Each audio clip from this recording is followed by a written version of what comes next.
ബോഡിയെ സംബന്ധിച്ചിടത്തോളം അലർജി എന്ന് പറയുന്ന ഒരു അസുഖമല്ല, അത് ഒരു ഓവർ ആക്ടിവിറ്റിയാണ്, അല്ലെങ്കിൽ ഓവർ പ്രൊട്ടക്റ്റീവ് ആയിട്ടുള്ള ഒരു ഇമ്മ്യൂൺ സിസ്റ്റമാണ്. ഇതിപ്പോൾ ചെറിയ കാര്യങ്ങൾക്ക് കൂടുതലായിട്ട് റിയാക്ട് ചെയ്യും.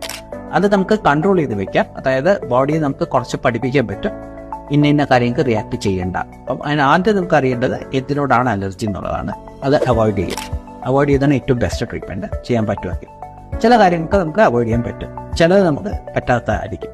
എസ്പെഷ്യലി ക്ലൈമറ്റ് റിലേറ്റഡ്, അല്ലാന്നുണ്ടെങ്കിൽ എയർ പൊല്യൂഷൻ, ഇങ്ങനത്തെ കാര്യങ്ങളൊക്കെ നമ്മുടെ കൺട്രോളിലുള്ളതല്ല. അപ്പം അങ്ങനെയുള്ളതിനെ നമുക്ക് എങ്ങനെ പിന്നെ നമ്മുടെ ബോഡിയെ അതിനനുസരിച്ച് അഡ്ജസ്റ്റ് ചെയ്ത് എടുക്കാൻ പറ്റും. അതിന് പല രീതിയിലുള്ളോട്ട്, ഒന്നെങ്കിൽ എന്താ പറയുക മരുന്നുകൾ വെച്ചിട്ട്, അല്ലാന്നുണ്ടെങ്കിൽ സെൻസിറ്റിവിറ്റി, അതായത് സെൻസിറ്റൈസേഷൻ ട്രീറ്റ്മെൻറ്റ്സ് എന്ന് പറയും, അത് വെച്ചിട്ട് കുറച്ചായിട്ട് എന്തിനോടാണ് അലർജി ഉള്ളത് അതിനോട് മാറ്റിക്കൊണ്ടുവരിക.